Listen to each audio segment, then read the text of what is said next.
हिमाचल में रिटायरमेंट की उम्र 58 से हो सकती है 59 साल। सरकार करने जा रही है तैयारी। कैबिनेट उपसमिति की क्या है 3 बड़ी सिफारिशें।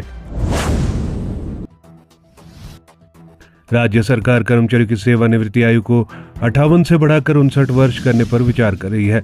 मुख्यमंत्री सुखविंदर सिंह सुक्खू ने 5 मई को दोपहर 3 बजे मंत्रिमंडल की बैठक बुलाई है, जिसमें इस संबंध में निर्णय लिया जा सकता है।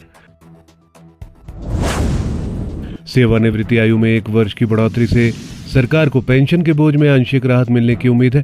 उप मुख्यमंत्री मुकेश अग्निहोत्री की अध्यक्षता में गठित मंत्रिमंडलीय उपसमिति ने इस प्रस्ताव के साथ साथ पेंशन सुधार को लेकर 2 अन्य विकल्प भी सरकार को सौंपे हैं। उप समिति का गठन राज्य की वित्तीय स्थिति मजबूत करने के उद्देश्य से किया गया है। इसके अतिरिक्त बैठक में शिक्षा मंत्री रोहित ठाकुर की अध्यक्षता वाली उप समिति की सिफारिश पर करुणामूलक आधार पर नियुक्तियों के संबंध में बड़ी घोषणा हो सकती है। सरकार ने बजट सत्र में इस पर निर्णय का संकेत भी दिया था। भर्ती प्रक्रिया में अपनाया जाएगा नया फॉर्मूला। कर्मचारियों के सामान्य तबादलों पर लगा प्रतिबंध हटाने और विभिन्न विभागों में रिक्त पदों को भरने के मुद्दे पर भी बैठक में निर्णय लिया जा सकता है। अनुबंध और आउटसोर्स नियुक्तों को बंद कर गुजरात मॉडल लागू करने या भर्ती प्रक्रिया में नया फॉर्मूला अपनाने पर बैठक में चर्चा की जा सकती है। बैठक में वित्तीय वर्ष 2025-26 की बजट घोषणाओं को भी मंजूरी दी जा सकती है। इसमें कर्मचारियों को 3% महंगाई भत्ता और 70 से 75 वर्ष आयु वर्ग के पेंशनर्स को बकाया एरियर का भुगतान शामिल है। ये है उप समिति की 3 प्रमुख सिफारिशें।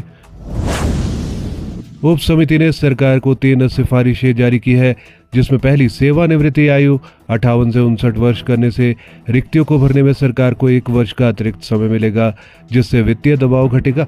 वहीं पर दूसरी सिफारिश पेंशन कम्यूटेशन पर रोक से कर्मचारियों को पेंशन का एकमुश्त अग्रिम भुगतान बंद करने का प्रस्ताव है, जिससे राज्य सरकार की नगद देनदारियों में कमी आएगी। तीसरा प्रस्ताव वर्तमान में राज्य कर्मचारी 20 वर्ष की सेवा पर पूरी पेंशन के लिए पात्र होते हैं। प्रस्ताव है कि इसे पंजाब की तर्ज पर बढ़ाकर 25 वर्ष किया जाए। इन 3 प्रस्ताव पर कैबिनेट में चर्चा होगी। इस पर क्या फैसला होता है, ये पता कैबिनेट की बैठक में ही चलेगा।